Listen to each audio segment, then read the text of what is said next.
Ladies and gentlemen, boys and girls, our non-binary friends from around the world, I have finished pooping.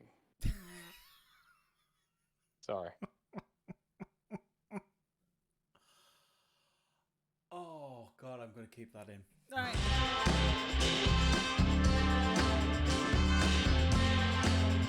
Dorks down under. All right. No, I was like, I wasn't. Like, I was just like, because I turned everything on and I was like, I'm ready to go. And then I'm like, and I went and got a drink. And then I'm like, I better pee before the podcast. Because every time I drink before I have a couple of mouthfuls of drink or I drink on the podcast, I have to quickly run and pee. And then, yeah, I just kind of went, screw it. I'm going to, have a tactical pee. And then you started calling and it started echoing through my house. I was like, damn it. Yep. No, that makes some sense. Definitely. Yeah, So, yes. definitely. God forbid. What has been happening other than you being like this content like machine lately? Content machine? Why am I a content machine? I've seen like 3 or 4 videos from you. Oh, what on the Orcshead channel? Yeah. Right. No. So what happened was. Anyway. Before that, hello, ladies and gentlemen. Welcome to the show. Yeah. Welcome to season 2, episode 10. Something. 10. It's 10. We'll say 10. Anyway, we just want to say a big thank you to all our recent followers, all our recent subscribers. You can find us available on all good podcasting apps. And if you can like, share, subscribe to any of our channels or any of our social medias, it helps us know what you guys are looking for in terms of content, as well as lets us know that you enjoy the show. So thank you very much. So anyway, Rewrite, right? Content. Yeah. So, yeah. I mean, yeah. I've been busy. What happened is I had my basically pre. I had like a ton of pre-release packs that because I've just collected them over the years. I've been playing Magic now. What? Oh God. Do I want to think Several about that? decades. Yeah. So. No, not a couple of decades, but I've probably been playing Magic for at least 6. Oh yeah, no, I got into it when Eddie was young still. So I'm talking, yeah, so maybe 6 or 7 years. And since for the last maybe 4 years, I've like bought an extra pre-release pack. Basically, whenever I've done a pre-release, and it's like, oh, I might resale it down the line. It might be good value and blah blah blah. Basically, they're not.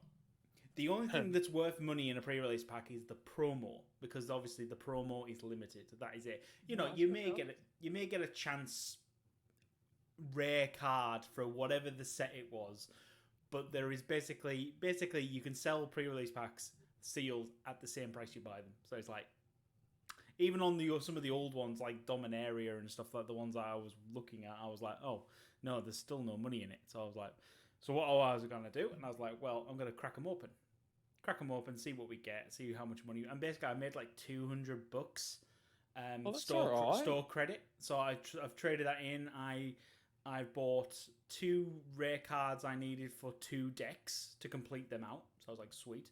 And I had like $100 left over, and I've started buying some supplies. Oh, that looks dangerous. Some supplies. Yeah, some Warhammer painting supplies.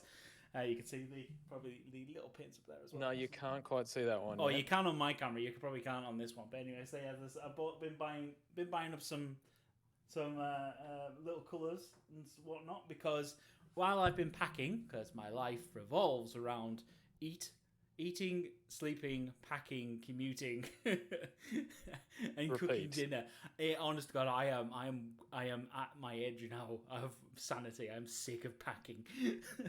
But as I've been packing, I found obviously I found a lot of my old Warhammer gear and realised actually how much of it I haven't painted, and I'm like, well, I don't need to buy any models because I've got models. So I might as well, I've one of them. I've got this Forge World dragon, actually, like it's big, huge dragon. That it was a limited print back in the day, sort of thing, and I ended up getting one because obviously I work for Games Workshop, and you can get whatever you want. So it's a little bit easier. Yeah, very much easier. So I've got that, and that's in the case, but I've never painted that. I need to get it out, assemble it, and go, right, what colours am I doing? Because actually, who was I speaking to? I was speaking to Steve Mead, who got me into Angry Marines back in the day. And he was actually saying that he's moving house as well. And he was saying, I didn't realise the amount of crap that I bought Yeah. like leading up to knowing that I was leaving. And he's like, I've found like limited edition stuff. I've found like all these random things. And I'm like, and I feel like every time I speak to somebody that has worked it out, they're like, oh, I found this from here or this. And they just don't realize quite how much they have. It's one of those things. It's I think with miniature tabletop. I mean, it could be Games Workshop. It could be anything. I think in terms of what if it's in terms of having to assemble miniatures and paint them, especially if there's a game about it, people will just build and paint, and they'll never paint. You know, they might never paint, or they'll do a basic spray and that's it. You know, they never put any effort into it. And then, of course, you realize, oh, then I move on to another thing and another thing. And you're like, I need to start painting armies and selling them or something. And or you end up buying, you know, it's a limited edition print of this or that and blah and blah. It's like when I go to Warhammer World, I can pick up the exclusive miniature of. They always do. Who is it? It's one of the dwarf characters. His name's the white dwarf dude. Yeah, no, it's not him. It's a different one. Bugman, something. His name's Bugman. Bugman Brewery. He's part of the dwarven lore and history. He's one of the brewing families. But anyway, they always do this special miniature. You can only get it at Warhammer World. So and it's not like they sell it online. So but people will go and they will buy 3 or 4 of them, and of course one's for them to build and paint, and the other ones are for sale because of course it's selling them is like 5 times higher than because obviously you've got to go to Warhammer World, especially once you go once you're talking about country hopping as well. It's like prices just go up. That's the weirdest thing, and that's the one thing that I'm shattered about is that I lived in London for about 3.5, 4 years. But I didn't actually get into Warhammer until well after coming back, and then obviously I got into Ark as well and stuff. But yeah, like, and every time I hear people talking about Warhammer World and stuff like that, it just kills me because I'm like, I was so close. Yeah. I was like right there. I could have been there. Yeah. And I never actually went. So it's kind of one of those things now where I kind of want to go back. Well, funnily enough, obviously, because one other thing we sorted this week is we finalised. Well, we haven't finalised it. We've done a draft itinerary for our travel plans when we go back to the UK in August. Because of course, we can't. Funny, I had a friend that was going there that could buy me one of those Bugman things. Yes, damn it! If only you had someone who maybe. Actually, let me have a look. I'll see you. Hang on, let me see if Bonnie's still in the UK because she might be able to get it. Oh man, I would hate. Oh, my friend Bonnie, like I love her. We worked together. We were the best of friends. We still are. Like she lives in Traralgon, which is about 2 hours away. And when she comes down, sometimes for New Year, she comes to Geelong for New Year's with us, and then I'll drive us back from Geelong to Traralgon, which is pretty much like an hour and a half one side of the city, 2 hours the other. So I literally wake up New Year's Day and drive like 4.5 hours to get her home. And jeez, I would hate to send her there because she is just way too cool, like much too cool to be nerdy like me. Oh yeah, well obviously because obviously I'm from the north and it's from the south. We have a lot of ground to cover over 5 weeks, like a lot of ground. So we've already planned the route, and of course, luckily, I actually have several friends in Nottingham who I want to stop by and see. One of them was my best man. It was one of my groomsmen at my wedding. So it's not like just like, oh yeah, I went to school with Jim, and you're like you went to school with Jim. You were in grade 7 with him. Oh yeah. And yeah, he just happens to live in Nottingham, but you guys grew up in like up north together. That doesn't count. Yeah, no, I really need to go visit him. You're yeah, like, no. Well, he's the best man. That's a good excuse. He was one of my groomsmen. But I'll say him and his wife have recently had a baby. And stuff like that. So they're going to put us up. And look, I have a couple other friends who I used to work with, and they've had kids as well, and we've never met them. So it's like, right, well, so luckily I'm going to be in Nottingham for 2 days. And I already said to Elle that I'm going to be in Nottingham. And she went, yes. I said, so I need to go to church. She went, church? And I went, do you remember church? And she went, oh, God, no. And I was like, listen, you just drop me off and you say I'm coming back in 2 hours. And I will try to be ready. And I will try and make sure that I am back in 2 hours. Because, of course, you walk in and, of course, not only have you got the museum area, you've got all the display cabinet, there's so much to look at. And plus, I want to go to Bugman's Bar and have a dirty burger that they used to do this Massoff burger that was so good. So hopefully, but obviously I need to make sure that's my one meal for the day because I know how many calories is probably in it. Here's a question. What are the prices like in New Zealand for 40k stuff? Well, for example, this beautiful spray can, ladies and gentlemen, this beautiful spray can set me back, I think, $35. So, Oh yes, you know, obviously, I could probably go to Bunnings and get an equivalent, realistically. yeah. But, you know, so you're talking about $35. Now, it's not that bad. You know, obviously, I believe, I don't know exactly how much it used to be in England. And it used to be like 10 or 15 quid back in Okay, the let's day. have a We're look. talking, I'm actually, so if anyone hears me typing, yeah. so that's about $18 sterling. Yes. So it used to be like that. But yeah, it's yeah. Okay, so it's to be fair, yeah, it's gone lower. So that's actually on point, is it? Okay, because I remember hearing about people where they would get a commission done by like a UK painter, pay in pounds, because there were a few UK painters that offered some good deals at certain things if you painted certain things. Yeah. And it was actually cheaper for them to buy the miniatures, paint the miniatures, send them to you than it was for us just to buy the miniatures. I will tell you, looking at the prices of miniatures here, there is a big ramp up. I know why there's a ramp up as well, because there's only one factory in the world that makes it. Yes. Which well, is... technically, there's a few in China that we used to find every now and again. Oh, yeah, no, of course. There's the occasional one who crops up, and, you know, don't get me wrong, GW are fully aware of that. But, you know, it was one of these things of looking at it, I would say logically. I mean, I have a friend at work who's just gotten into all the 40k lore. He loves reading and stuff like that.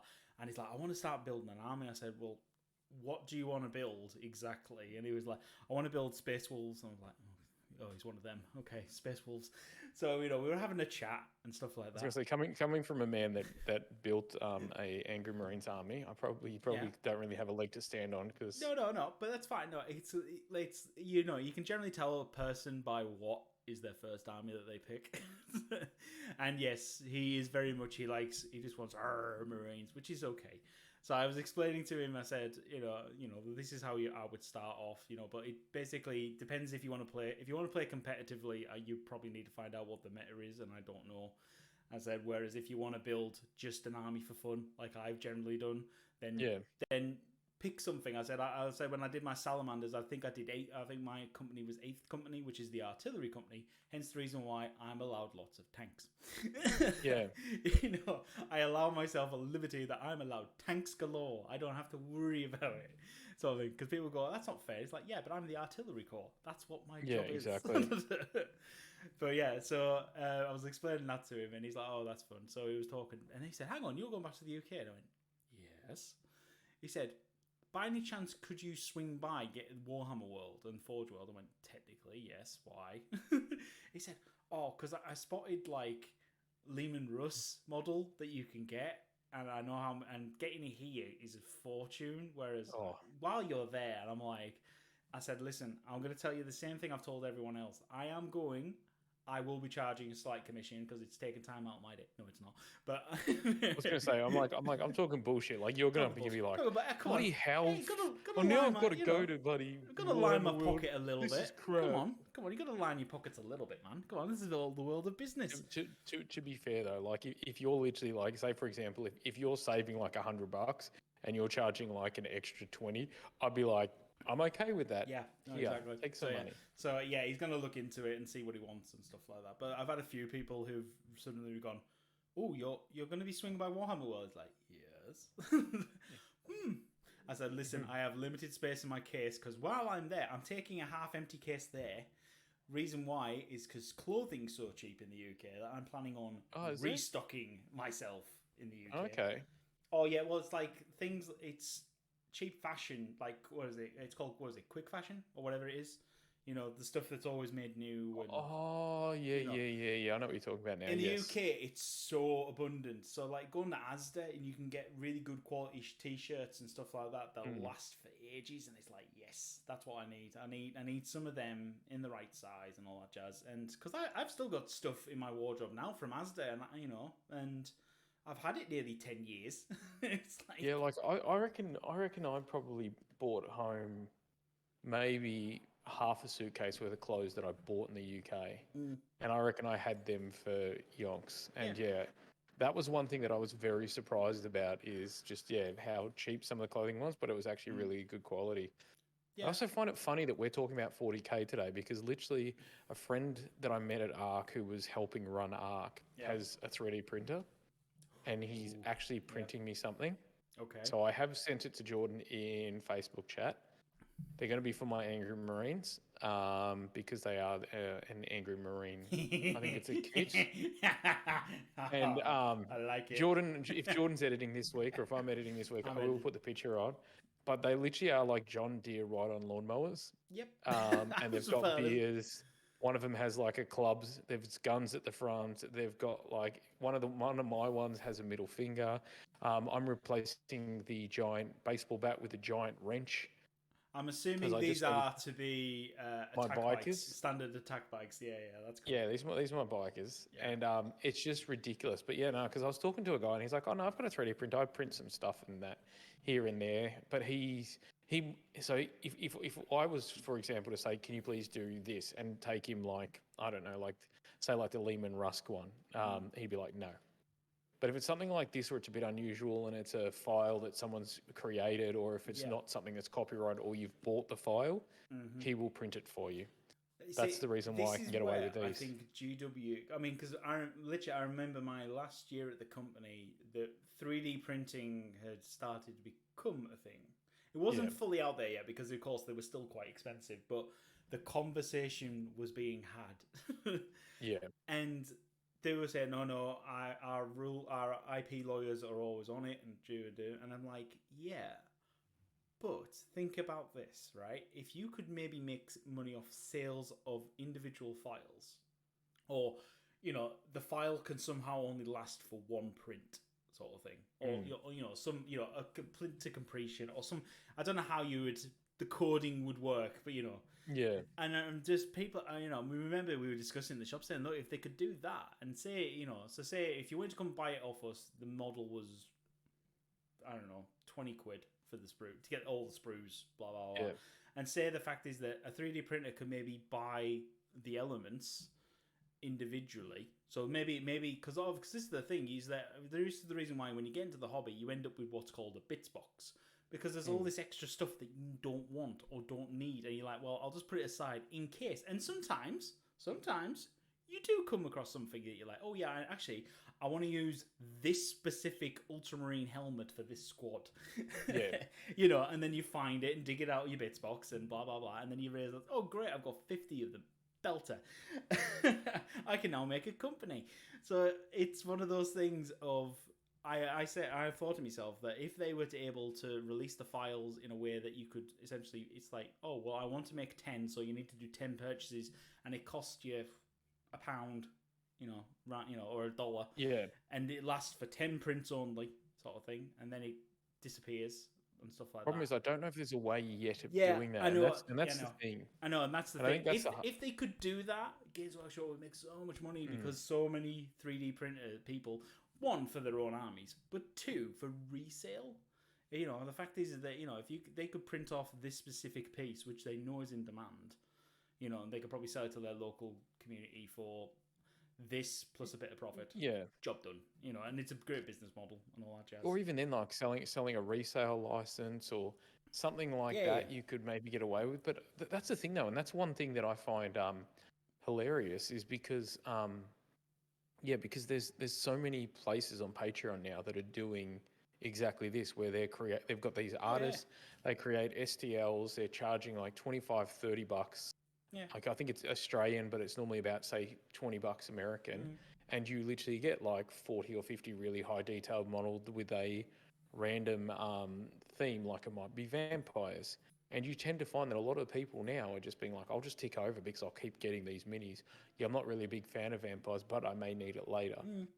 And I know a lot of people will be like, oh yeah, but then what will happen is just one person will buy it and then they'll all share it around and this, that, and the other. But I'm like, you see, it's not actually happening that much. When they're affordable, like a lot of these Patreons, you tend to find that people are like, oh, I'll just buy them. It's only $10 or it's only $15 or whatever it is. And you find that they're doing it. Yeah. And to be fair, it's like, my neighbour's kid across the road, he's just got himself a resin 3D print, a 3D printer. I want one so bad. You know the liquid. That's what I told you at Arc. I was so yeah. It's like the I think it's that liquid pool. shattered, mainly because I finished second in the raffle, which meant I would have had a 3D print. Oh! Australian internet's kicking in. Hello, Australian internet. It's been a while. Des, Is he back? Oh! Grumpy face. Does he come back to me, baby? There we go. There's Grumpy face. Hi, Des. Oh mate, I was like, oh, come back to me. But yeah, what was I saying? So yeah, no, obviously he's got a 3D printer, and obviously he knows that I'm into 3D print, because I've watched it. We've talked about 3D printers before, sort of thing. So he said, "Oh, come have a look." He's got the basic startup. He's using. Sadly, he hasn't got a UV lamp set yet to cure properly, so he's having to leave stuff outside in a thing for a couple of days and blah blah blah. You know what's but a really good idea? I said, "Look, listen, I've got so many future ideas I would love to do. Once you're fully set up with a UV lamp and all that jazz, let me know, because I could probably I will happily pay and we'll work something out." Yeah, it's like great. Well, that's like my mate that's printing me those lawnmower ones that I'm getting. He's charging me, and I'm like, that's fine, mate. I'm like, you're charging me for the resin. I've bought the STL files so they can print them out, and I'm like, I don't really care. But like, the thing is though, is there's a lot of things you can do. Like, you can obviously get those proper washers and curers and stuff like that. Yeah. But I've seen a lot of people where what they're doing is literally just putting elf foil on the inside of a bucket, getting like a string of UV lights and just wrapping it around the bucket because it's got a sticky back. Yeah. And then because of the elf foil, they bounce off, just putting the lid on and turning them on for 10, 15 minutes, and it's curing stuff. Yeah, no, I know. I say he's got his dad's quite a DIYer, so he said that, me and my dad have bounced ideas around, and I was like, well, I said, once you're all fully set up, let me know. I said, because I've probably got a handful of things I could actually do with being printed. I mean, I say, because I asked him what size his base plate is and stuff. He said, I don't know. I was like, I said, right, well, that's important information that you need to find out, because that's going to affect, like, if you not really, because it just means what you'll do is you actually, because like that's what I've seen people print. There was one dude that I saw on it was on Reddit or some 40k forum, and he printed a what's the big like $2,000 one? Warlord Titan, yeah. Yeah, and there were just certain bits where he had to actually just splice it. And I'm just like, that's ridiculous. Like, and the amount of resin, like he said, he goes, it cost me a fortune. Like he goes, it's about $800-900, but it still saved me money. Versus oh yeah, no, in comparison like to in comparison to buying one from Forge World, it'll still be cheaper.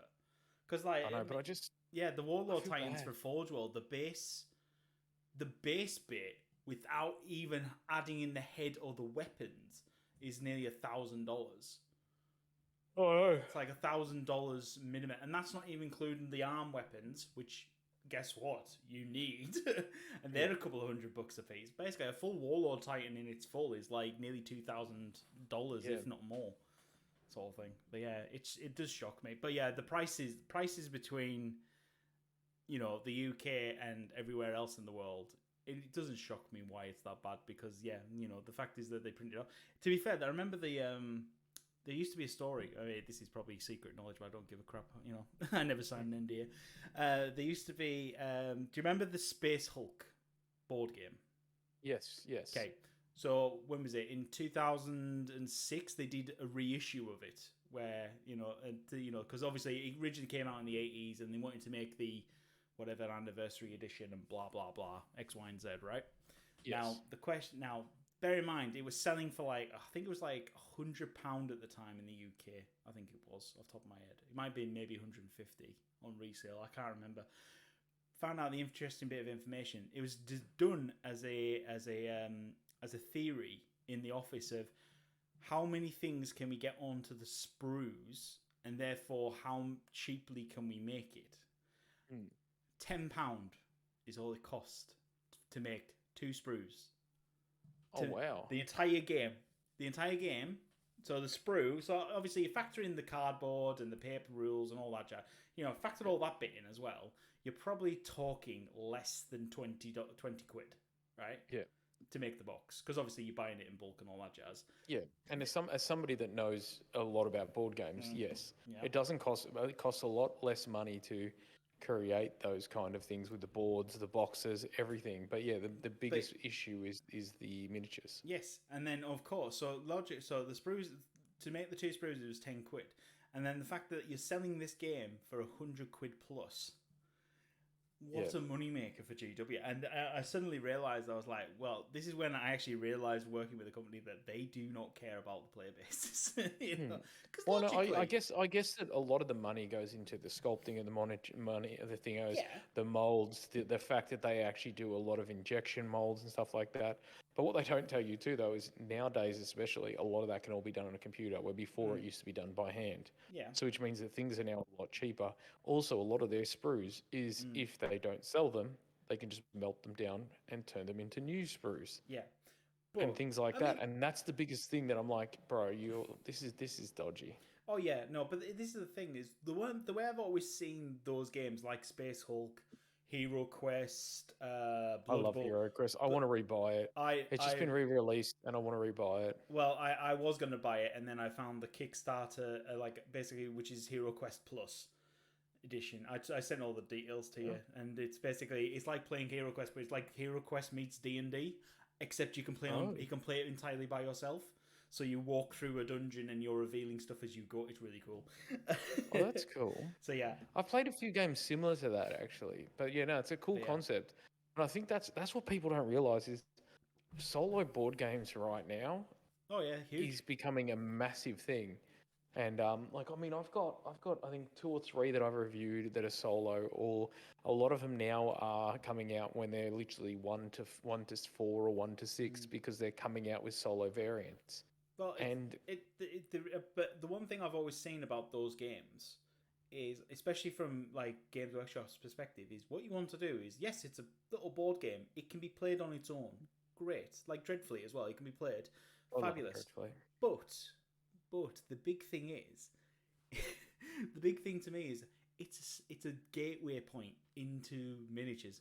Oh, So 100%. so they may only buy Space Hulk, they may only buy Dreadfleet, they may only buy this. Great. They might not even paint yet. But at some point, someone's gonna say, "Oh, wouldn't these look better painted?" Oh, that's a good point. Yeah, maybe I should paint. Oh, I need to go get some paintbrushes and some paints. Go in, talk to the local GW guy. What do I need? And of course, he tries to upsell you to $1,000 worth of crap that you don't need. But that's their job. We're all taught it. That's one thing that I've like, as much as I like the shops, and not all of them are like this, but I've had some ones where you talk to people and they genuinely help, and they genuinely go, oh yeah, what you could do is you could do this or do this, or they let you know things. Yeah. But there has been plenty of GW shops I've gone into, and to the point where when they've gone to tell me, I'll be like, yeah, bro, I'm all right, and then I'll walk out, just because there's a difference between trying to help and trying to build a community, or some of these people that are just so forceful with the way they do everything, and how bad a salesman they are, like to the point where like this guy's like, oh right, you at least we'll get all the stuff now, we'll do this, and I'm like, bro, I literally, like, especially for me, I'm like, bro, I'm a painter, I'm just looking for one mini that I want to paint. Yeah. Don't care about what army, don't care about if it's 40k or fantasy, I'm just looking for something cool, and I'm somebody that will go in there and grab that. It is one of those. Obviously, looking on the outside now, obviously, because I'm well past from when I had my last training, things might have changed. But when I went through all my training, it was all about engagement and upsell. Now, I realized very quickly. And I am so grateful for my first store was Covent Garden with David. David was my manager, and he was a master. Because basically, he realised early on as well, the one thing is that, one, yes, it's good to upsell. If you get a big sale, well done. Absolutely smash it.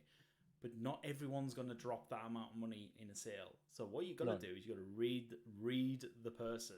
Fact, I remember, and the best example I had of it was when I was managing a store when one of the managers was on holiday in Barnet.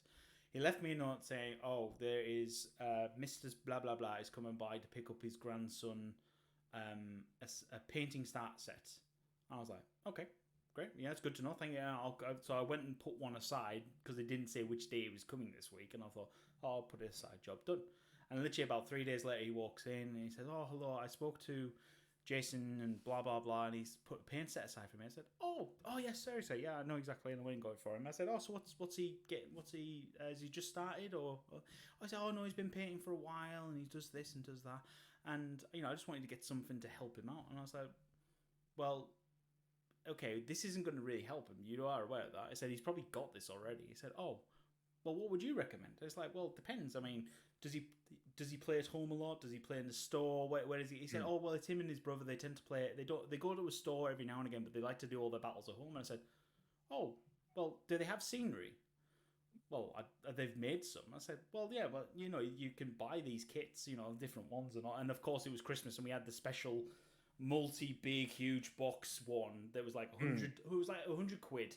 But basically, it's an entire battlefield scenery in a box. So basically, you build this, paint it, job done. You don't have to worry about, it's like, there we got our terrain, job done, sorted.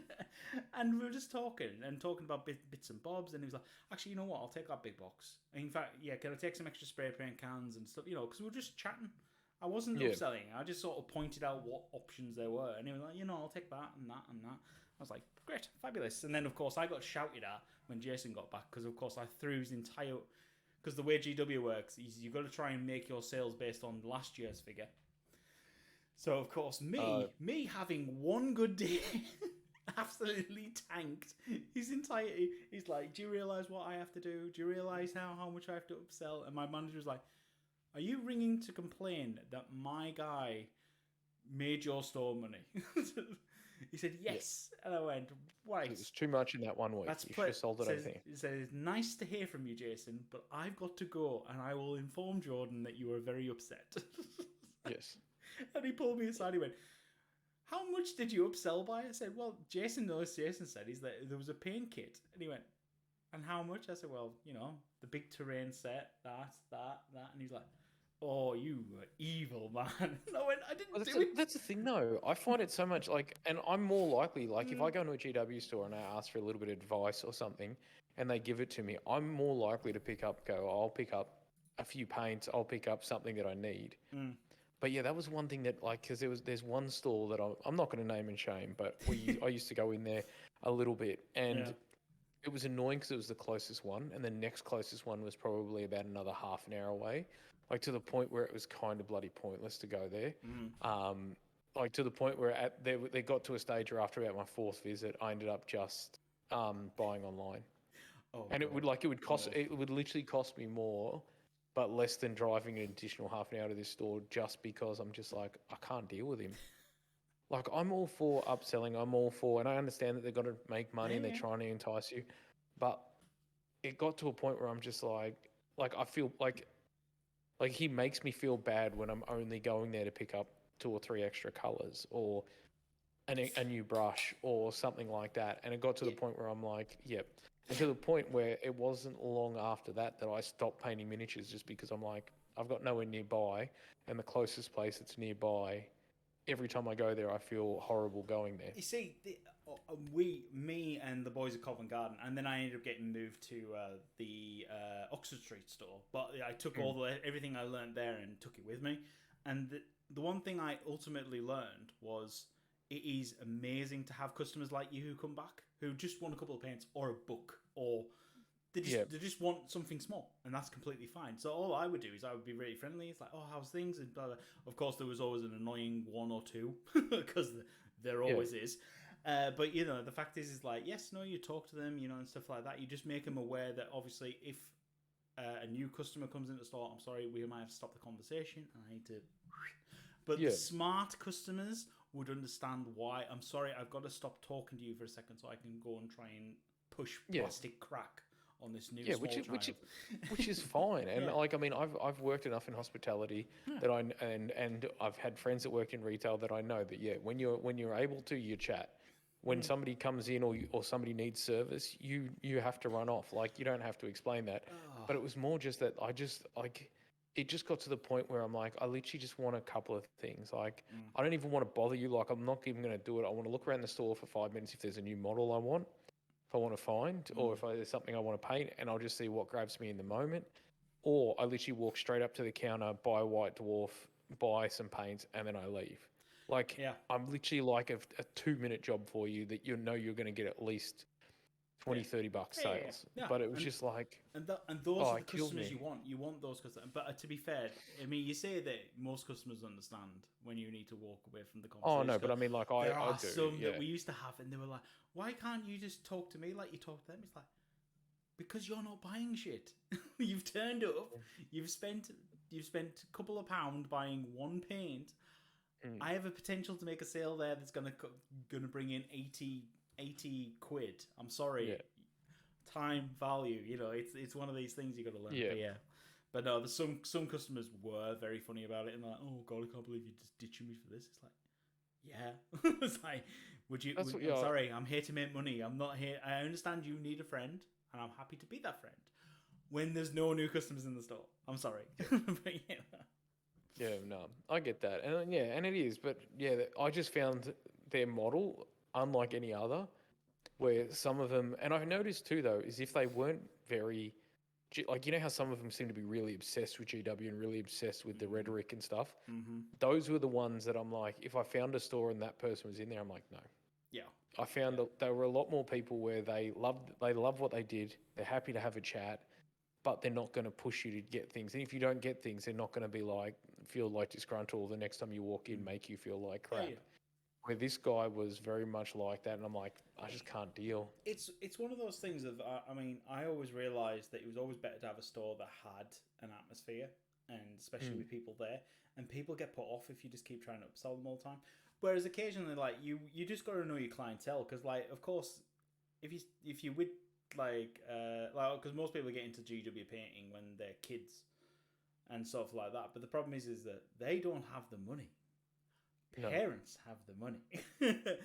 So how do you get them to spend? Well, it's simple. Well, you start off a little tournament, and of course, then that way new players can get started. And you say it's like 500 points or whatever. You do a really low tournament, and then of course it ramps up eventually. And so at some point they realize, oh, I need to get a tank, because Matey Boy keeps destroying all my guys. Whereas if I get this tank, it can deal enough firepower. That's why I think those starter boxes were so good, because you'd often play a little game with the starter boxes, especially if there's two kids from the same mum or the two kids that were there together. Yeah. I found it was very easy to play them. They have a ball, they turn to mum, and mum's like, well, technically I might be paying $120 to $150, but it's for both of them, and it will keep them occupied. And then what will happen is they're like, oh, but I got to buy paints.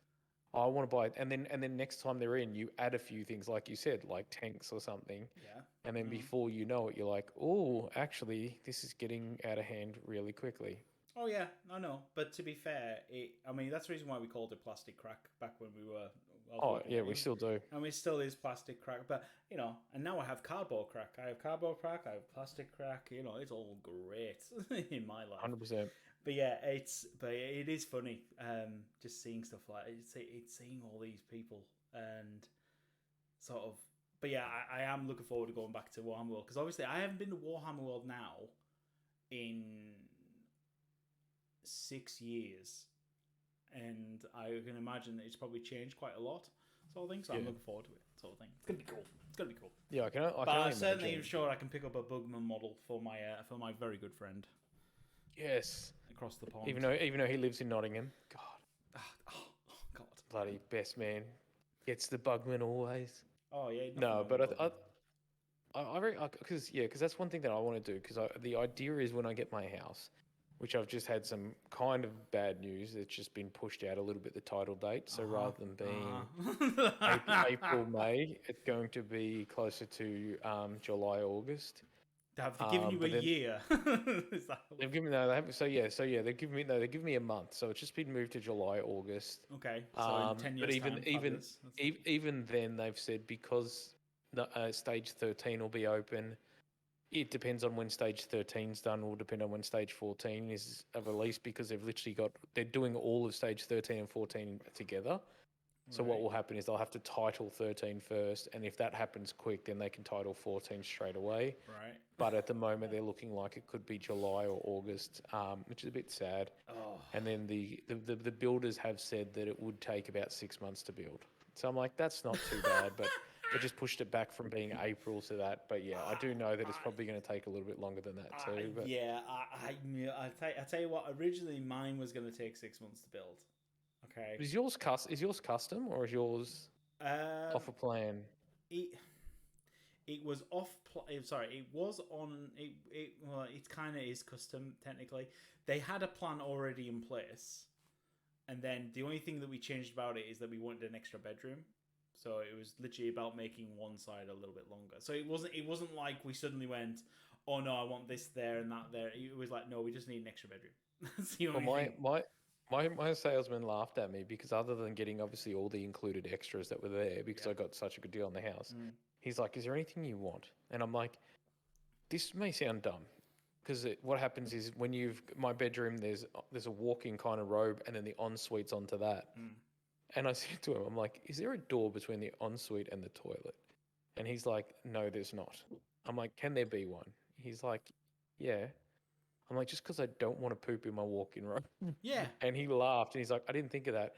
And supposedly, a lot of people add that as an extra. I'm like, why wouldn't you just include it? He's like, I don't know. That's just how they do it. And most people, he said, that don't actually even realize that there's no door there. So when the house gets built, they have to either put one in or they get annoyed because there's no toilet, there's no thing door there. Yeah. But that's the only thing that I changed from the entire plans. He's like, I've never had a customer that's so easy as you are in regards to that. He's like, all you want is a single door. I'm like, yeah.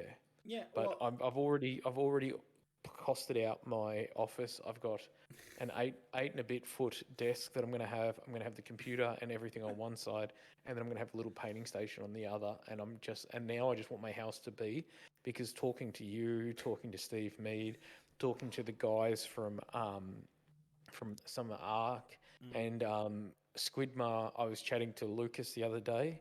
And I'm like, bro, because at the moment he's working on 5 pieces for the Golden Demon. Oh wow! Okay. So, and Lucas is exceptional. And the thing that annoys me is that I met him. Squidmar, as I said, was like 36, and he's like 22. And I literally offered to break. I literally said I'm going to break his hands. But then when I found out he was 22, I was like, yeah, I'm definitely breaking his hands. And then thinking about it, I'm like, the problem is he's so good and he's so young that his hands will probably just heal and he'll be back doing it.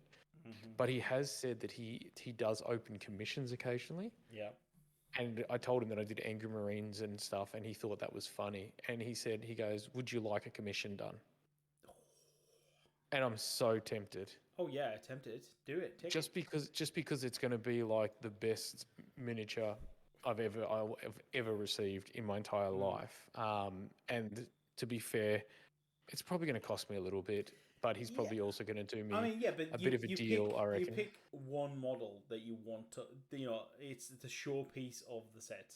That's what you want. Then you go, yes. But just because, I mean, like, I would love one. And to be fair, he is such a talented painter that I'm like, it would be nuts not to. But I've already picked the one that I kind of want, but I just don't know how he's going to turn an Angry Marine. But I kind of want him to do it anyway. Now I'm intrigued. Which model is it? So it's the captain with the master-crafted heavy bolter rifle. Just because I think it's so cool. He's got like a giant sword. He's got this awesome epic gun. And the good thing is looking at it, it doesn't have heaps of the iconography of the Space Marines. It's all either painted on or stuff.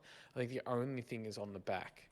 And then there's also like a little sort of like crown piece on the back of on the top of his helmet that I want removed. Captain with master-crafted heavy bolt rifle. Yes. Ooh. The one where he's kind of got like this giant like sword knob that he's holding.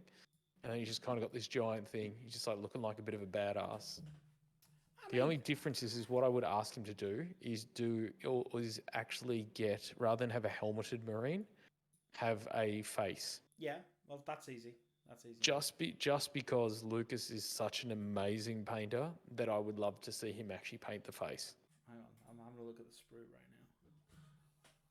Yeah, so the head is separate, so that's easy fix. So then you're just about picking out a head. But yeah, I mean, that's not that hard to do. Yeah. Yeah. just because there's not often that I would get a chance to have something like that, and because obviously I've met him now several times, and we got on really well, and I've got him dropping the C bomb like a proper Aussie. It just makes me happy. Oh Like god. he was chatting to us before, and you can kind of tell like when we were together, I was like, yeah, no, because he was asking us about it, and I was like, yeah, we use it all the time, and it also didn't help that while all of us were talking, I reckon it was dropped about 6 or 7 times, and he's like, you guys, it doesn't phase you guys. He's like, because my American friend, when anybody drops the C bomb, it's like, oh Jesus. We're over here, it's just like I'm like, nah. He goes, I'm like, it's just like saying the word mate. Oh yeah, So it is. I got him. So he said it a few times, and then he wrote it in a message when we were messaging on Insta, and he said it, and you could tell that he was testing the waters because he wasn't sure. And I came back with it, and I was like, yeah, no stress. And I said something to him, and then dropped it as well, and he was just like, oh, that's cool. But it's just funny, and he's such a genuine guy. And what I love even more about him is he's a fisherman. So we were actually talking fishing for probably about 2 hours while he was down. Um, so yeah, he's just such a good guy, but I'm just like, I'm probably never gonna have the opportunity to have a miniature painted in at such a level, and I know for a fact that I would never ever be able to paint as good as he is. So I'm like, I might take him up on his offer. Ooh, Oh, I'll tell you now. Oh, I'm just having a look at Forge World for you, and just oh, seeing, can I spot one that? Oh, that'd be cool as well. There's so many miniatures well, on Forge I World think that you could use that would be quite sick. As okay, as I mean, like, okay, so if I had to pick one miniature of okay. Send me Forge a link then. of Forge World, I would probably. I mean, oh, this guy would. Yeah, actually, this guy. This is the guy, right? Okay, I'm gonna send this to you via Facebook now, and you Oh open god. this and tell me that this is not the guy of the Angry Space Marines. Okay, let's have a look. Okay, live reaction. Here we If only the internet wasn't crap. go. Oh my god, that guy. Okay, that is a hammer. Oh yeah, that's a hammer. That's a hammer and a half, baby. It's just I don't I the thing one thing that I find weird though is his stance. He seems very much like this. Yes, it's because obviously he's in Terminator armor. It's kind of like the stance doesn't work, but if that's because he's in Terminator armor, if the other one, where was the other one I found? I just found it I was. do I do like the giant kind of like double-handed hammer. So for anybody that is playing at home, it's Gabriel, as I'm going to call it, Gabriel Angel Glacies because it's fluffy. But no, Gabriel Angelus, and it's the chapter master of the Blood Raven. Ooh, It's kind of cool, but the problem is I just feel like what it's too you, recognizable. you could have a This Is Sparta with this one. So, I think I know which one that is actually. This is Sparta. Yeah, the 30K ones, they're kind of cool. I know a few people that really like these. I'm not a big fan, eh? No, this is the Minotaur Legion. This is Oh, is it? I thought these were the 30K ones. Oh, no yeah, no no, no you're right. Yeah. no. I mean, these ones. I mean, these. I'll tell you now. These next ones are a bit derpy, but But they're cool, but the problem is that I think they're too recognizable as that, where I want something as an angry marine. yeah. Oh, yeah, so what's this? This is the Legion. What is it? Predators, I'm going to say. And Praetors. Praetors, is it? Yeah. Yes. And they just kind of look like these derpy old men. I mean, Like, yeah, I'm gonna fight, and it's like it's Anzac Day. Just march, bro. Just chill. yeah. Like, I mean, the last one looks cool, and if you had it, obviously you need to modify it a bit, but the last one's quite cool as well. yeah, because they're just a giant hawk. The giant hawk. This is a white scar legion dude with a hawk. My name is Mike Hawk.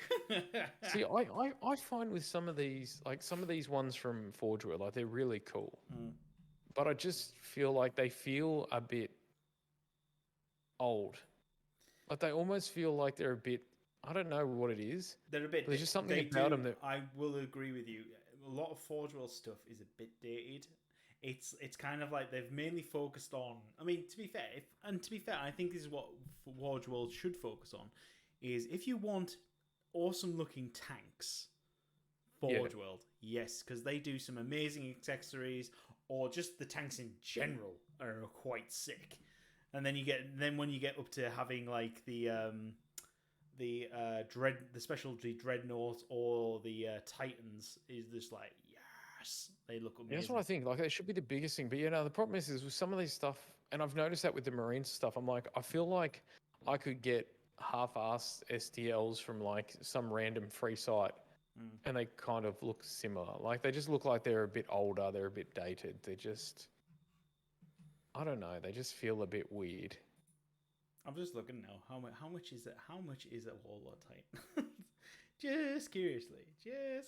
Right, Imperium Titan. Here we go. Oh God, here we go. Right. So this is Jordan's shopping list for this is me shopping. Right. So Warbringer Warlord. Here we go. Warlord Titan body. Body alone. This is the Warlord Titan. Is 2,807 New Zealand dollars. Not bad, actually. Okay, and then you've got to hang on. Then you've got to break it down into. Can I select? No, of course I can't. So then you've got to find the right weaponry. Hang on, that's a Reaver. No, Reaver, Wall. All right, so the weapons for Warlords each come in at about $270. So that's what, Okay, $540 on top of 2.8. Yep. And then we're not even at the head yet. Oh wait, do we want missile launchers on the back? Oh, wait, so what? The head doesn't come with the No, body? no, the head doesn't come with the body. No, the head. A head is around $180 for the head with the just shield. The head. But no, the head with the shield and the iconography shields. And then the question is, do you want missile launchers or lasers on the shoulders? Let's go missile launchers. Missile launchers, $323 for that. Oh man. Yeah. So we're looking at about $5,000. I'm taking it. Yeah, you're talking upwards of 3,000 New Zealand dollars, and I'm assuming that's not even including shipping, sort of. And you think with that price, man, I'm like, just give me the shipping for free, like for Christ's sake. No, they wouldn't. They'd never give you shipping for free. Well, that's one thing. Like Squidmar actually, as I said, remember how I was telling the other week how they've kind of gone up from they've gone like from I think it was a Night Goblin, and they've traded all the way up to these. So now they're doing two of them. One thing that was funny is that they were actually missing pieces. Okay. And they found that they were missing pieces. And then what they've got to do is they've got to contact GW, give the name of the person that packed it that's on the packing sheet. Luckily, they got it for free and it wasn't like a second-hand one. And then what happens is it has to be printed, and it takes 4 to 6 weeks to get it.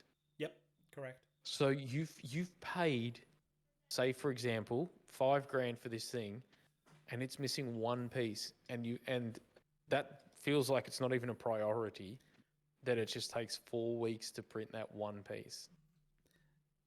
It's shocking. I mean, to be fair, it's hilarious how I'm now looking. So I've just had a look at the other Titans. So I'm now looking at the Tyranid Titan. If you were to buy the Tyranid Titan, which isn't as big, I will admit, is obviously it's not in stock either, but it's $740 for, which is the size of a Reaver. So it's like the middle Titan sort of thing. But yeah, it is shocking. You can get the big ass flying dude. He's in stock at the moment for $740. Yeah. What about the I don't know, what about the Eldar? The Eldar.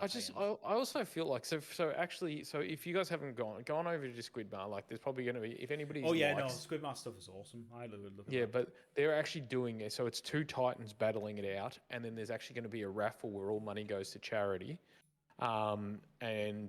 So all money goes to charity, but you can actually win it, and they're doing it in this giant. So it's going to be like 2 of these Warlord Titans, and they're going to be fighting in water. So it's actually going to be, the whole thing's going to be in resin. It's going to be redonkadonk, and that's me saying it. Like, it's going to be ridiculous.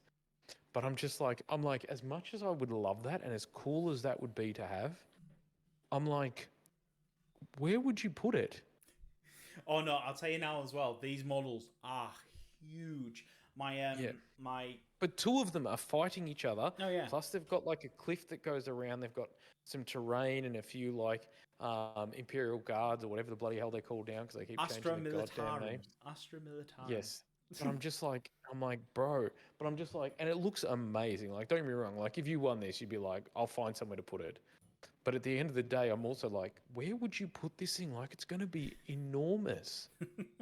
And I'm just like, wow, like it's insane. But I'm like, Oh my god. it's kind of like as much as I want to win it, it's kind of like I don't know where I'd put it. And that's why when I think when Lucas said that he opens commissions on occasion to certain people and certain projects, and he said obviously I'm more than happy to talk to you about one.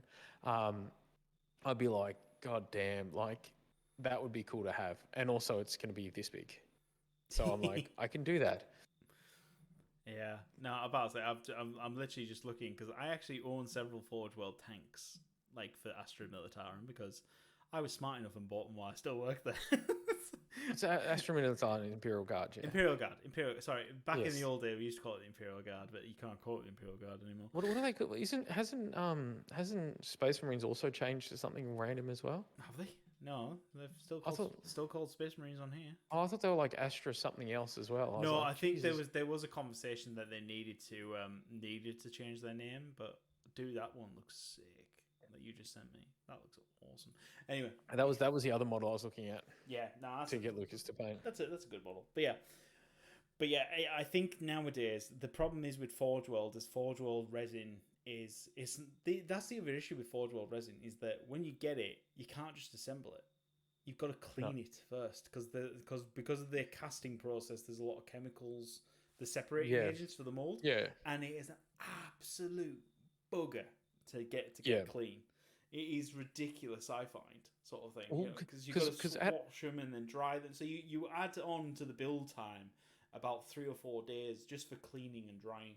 Yeah, well, that's one thing that I found really weird because the guys from Tabletop Time, who actually made one of the head tables that was that was actually commissioned by House of War, and if you're ever in Ringwood, you can actually go visit them. They actually made one, and it was a Warlord Titan and a few of the little ones as well. And they said that they literally cut all the pieces. So one person would cut each piece of the box. Then what they did is they just sat there with warm soapy water and they just scrubbed it. And it took them almost a week. Yeah, no, that's not shocking. It is one of these painful things. And then, of course, you've got to think about when you're assembling. It's like, right, are we going to take this thing anywhere? It's like, yes, right. Well, are we magnetizing or rodding?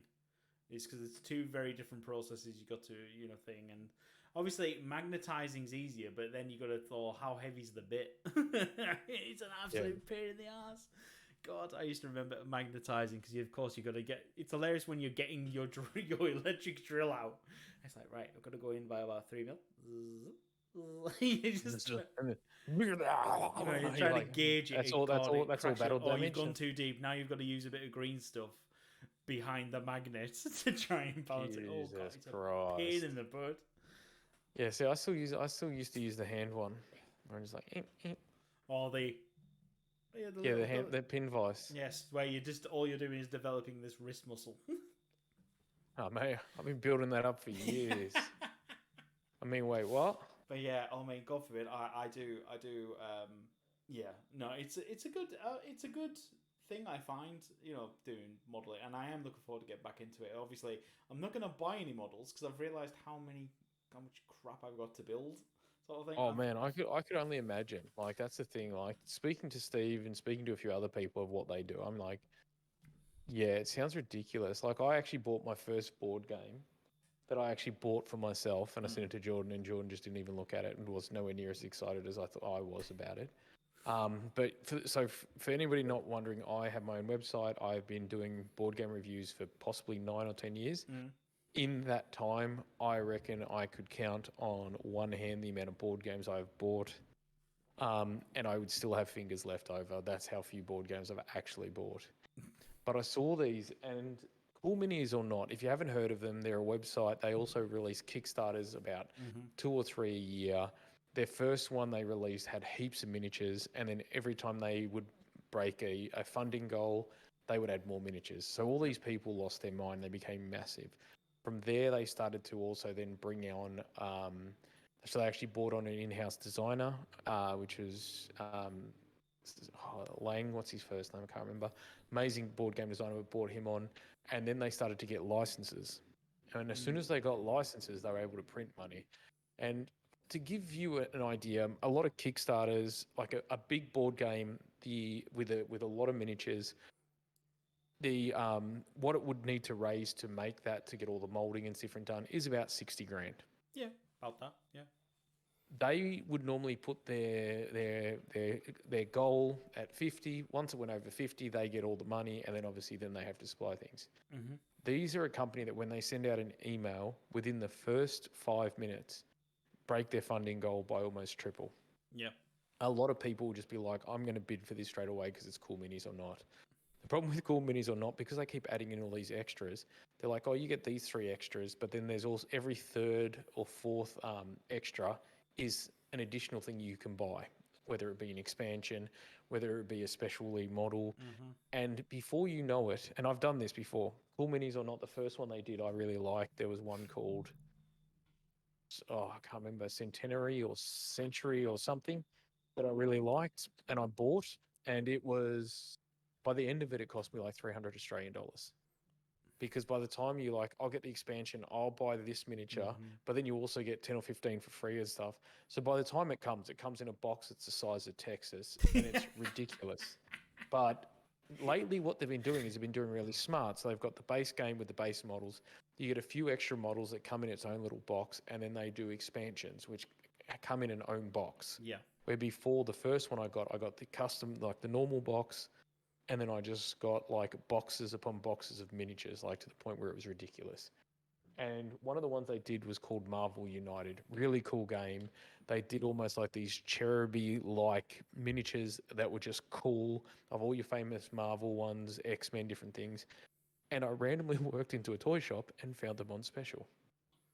So I know that when I went to buy it during the Kickstarter, I ended up going, no, I'm not, because I know that it's going to go for a lot. And if you wanted everything, it went for 612 Australian dollars plus shipping. Yikes. Which was about $80. Oh yeah.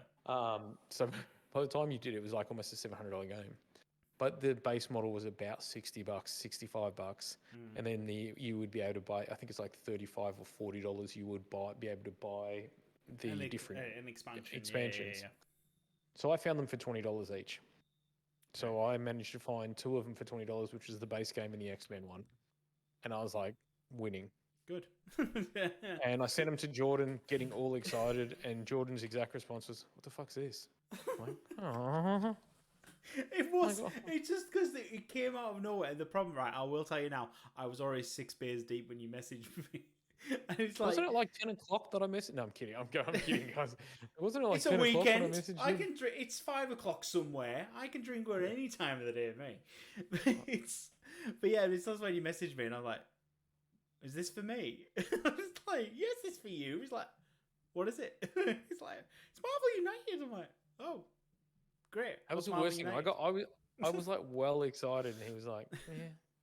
Yeah, well, to be fair, it's like today, me and Eddie were playing Star Realms. I don't know if you've ever played the card game. Star Realms? Yeah. So, because of course, as we've been packing, we've been finding all the board games that we have and realised we've not played some in a while. And Star Realms, I enjoy playing, and of course, but Eddie's not a huge fan of it. But Eddie was like, "Oh, can I learn it?" And I was like, "You're probably at the right age." Yeah, why not? Give him a go. Nope. What am I? No. Is that me, like, not being able to move? No, that's not you. That's it's my dog's going off. It's fine. Anyway, apart from that, so I was teaching him that today. Of course, he didn't win, but that's by the by. That's the in other words, I crushed him. I didn't crush it. No, the first game actually went quite close. I got down to 5 life, and then I just had that. As you do in any board game, there's that one turn. That is seamless, and of course he's got extra card draw and extra just like so that happened, and I was just like, yeah, I feel bad now. And then he was like, "Oh, that's cool. Can we have a second round?" I was like, "Yeah, we got time for a second game." So we had 2 games, and the second game we were playing speedily because obviously suddenly he realized what to do quite easily. So he wasn't learning, but funnily enough, the guys who created Star Realms did a Kickstarter, and it was for all their expansion sets together. And a new one that they were doing, but they also tied it in with all the old expansion sets that they've done via Kickstarter as well. And there was like, the all-in-one pass, which was there was only a couple left, and I was like, I read it, and it was like, you get all previous expansions plus this game plus the new one and any of the unlock goals. I was like, all right, worked it out, and it was like 150 New Zealand dollars, and I was like, okay. And with shipping, it was like $25. And I'm like, okay, that's not bad. Actually, $175. that's one thing that I've noticed. So I've been lucky enough to appear. My reviews have appeared on about almost 300 Kickstarters. So I've actually learnt a lot talking to these people.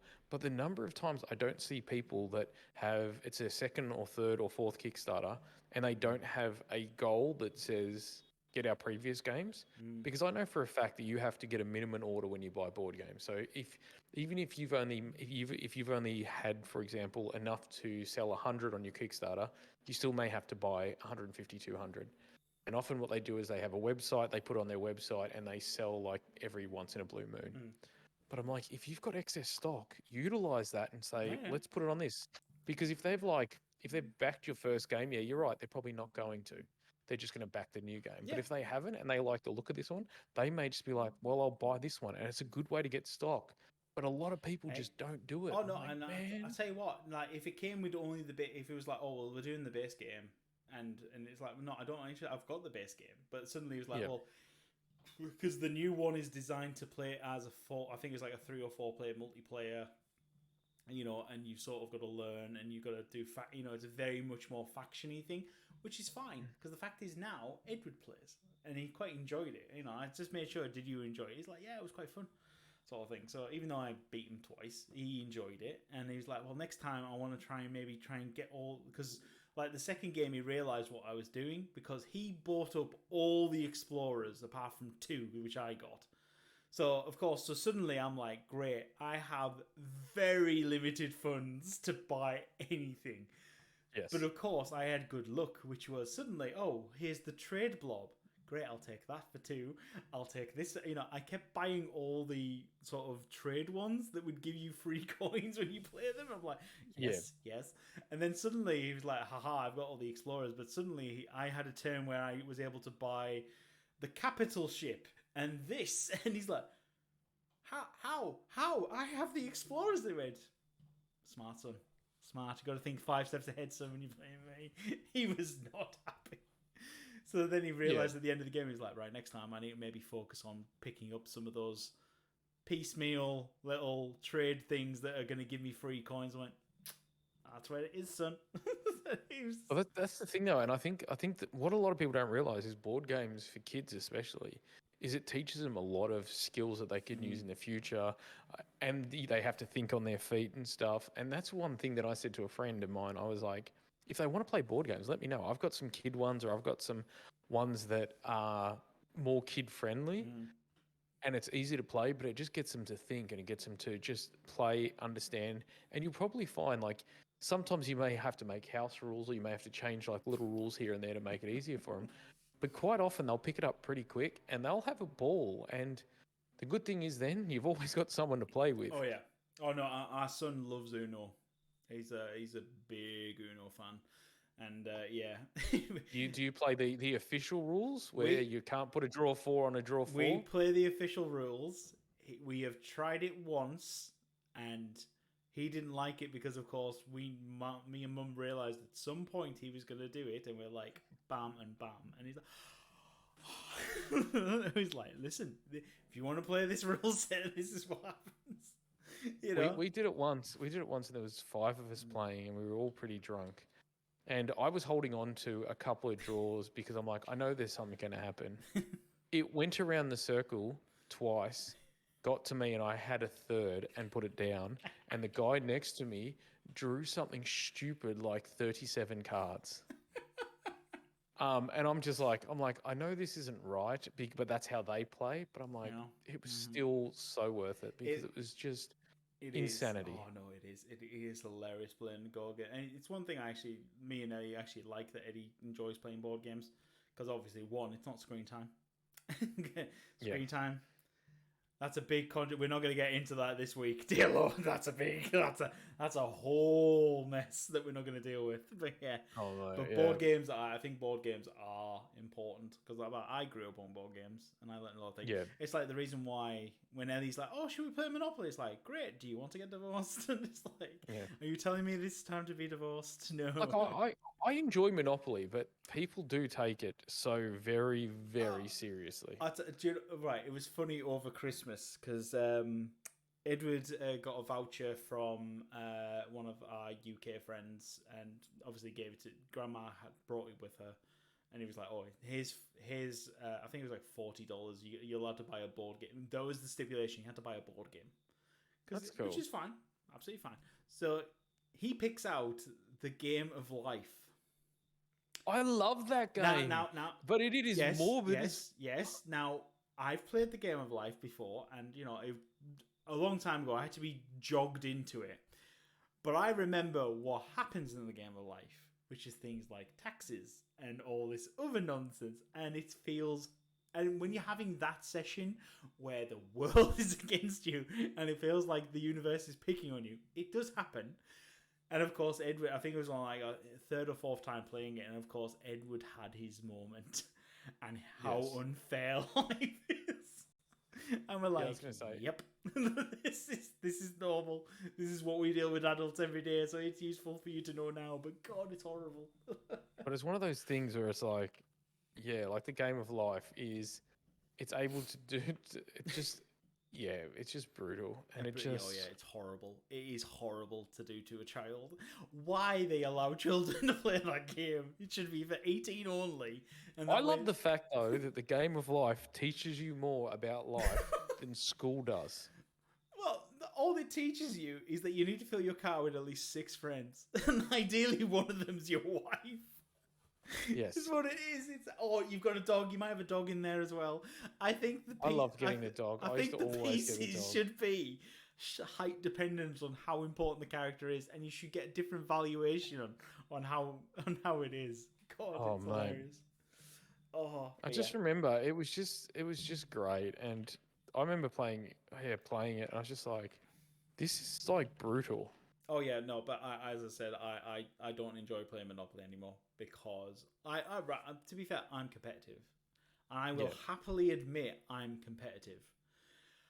I do take things way too serious. It's like I don't allow my son to beat me at games. I'm not one of them parents. I understand there are those parents out there, and that's completely fine. You're allowed your opinion and your method. Not me. No. My son ain't beating me. My shit. son gets more play. He's beaten me a handful of times on certain things, and he gets so much joy and play. And he repeats the stories that I'm just like, yes, I lost. Yes, but I'm a proud dad because I'm happily take it. Yeah. Well, that's the weirdest thing. So my grandfather was a chess player from back in the day. He was ranked in the top 3 in Italy. And we used to play against him, and he used to win his provincial ones, and it was fine. We used to play all the time whenever I was over there, and he used to beat me all the time. But I started to improve and kept improving and kept improving. And I've beaten my nonna once while he was alive. And still to this day, it feels like one of my greatest achievements ever because he never took it easy. Like it was no, oh, he's my grandson, I'll take it easy on him. No, it was just like you better win or you just don't. And he would beat the pants off me. Like we would play, like when I was down there 10, 12 times a day, and I would lose all the time. And then I beat him once. To be fair, like, Eddie's beaten me once at chess, and that's because I thought he was going to do a certain way, and he completely changed his mindset in that game. And of course, it caught me entirely off guard, and of course, he took a crucial piece, and I was like, oh crap.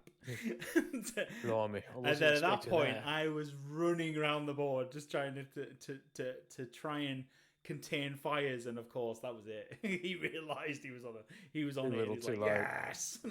And of course he won. And of course he's never let me forget that moment that he has beaten me once at chess, and that's completely fine. Hasn't happened yet. Hasn't happened again though. I'll tell you that right now. Yeah. But it's things like that it like if you let somebody win, it's kind of like, yeah, like I did beat them, but I know for a fact they weren't trying. I lost. But Yeah. but like they actually, when you actually do beat the pants off them, the good thing is it teaches them a lot about obviously striving to win and whatnot. But I think it's also good because it also allows them that when they do get that win, it means a lot more. Oh yeah. No, definitely. Rather than every kid just gets a participation trophy. Oh, Like, yeah. God damn it. God damn it. No participation medals in this round. Anyway, I have just realised what the recording time is. We've been chatting for far too long, as usual. Did you hear that? No. What was that? Oh, so Essendon Airport is just over there, which does mostly freight and stuff like this. Mm. And occasionally have like planes, and they have like little light planes that fly and take off there. And when they come in from the thing, they obviously come over our house. Mm. Probably once every week or two, we get like a big boy, like a 767 come over. Yeah. And you can feel it because the house shakes. And that's why when I was like, and it literally just sounds like this thunderous noise coming through, and I'm like, did you guys hear that? Because holy shit! I'm sure the you never bejesus know. out of me. It might be on the recording, but I didn't hear Yeah, I it know. initially. But it might be there when I'm editing. But Right. anyway, Yeah, you're just gonna hear ground control to Major Tom. Anyway, we want to say a big thank you to everyone. We want to remind everyone again that you can find us on all available on all good podcasting apps, as well as see our beautiful faces on YouTube. Not that anyone really wants to see these faces. Yeah, I know. But anyway, much love. I was gonna say the word beautiful is used very loosely. sparingly on that phrase. But we want to say a big thank you to all our recent followers and subscribers. If you can share, like, subscribe, it does help the algorithms and the various apps. It also lets us know what you enjoy listening to, which is also helpful as well to us. Yes. So please. That's true. And obviously, as we the have calendar mentioned, is still available. as we have mentioned on the Twitter feed, is that the episodes now come out on a Tuesday. So we're doing that going forward. It's we've just worked out the algorithms. It works better releasing on a Tuesday and everything else. And you'll be able to find clips of our shows of that session on our TikTok account as well. So please enjoy that. I always forget about the TikTok thing. Yes, I know. Well, I about to say you've got the episode this week, so hopefully you got all the clips ready for it. So anyway. Yeah, I tried to use AI. It just didn't work. Oh, what a shame! I was legitimately trying to cheat, and there's a thing we called that had AI, and I was like, that would be cool. No, not really. Nah, messed you over as usual. Anyway, it was just weird. Like, it took some weird clips of me being like, yeah, I did this, and then stopped it. I'm like, how is that interesting in any way, shape, or form? So I was like, yep, I give up. Anyway, much love to everyone. Be safe. Peace.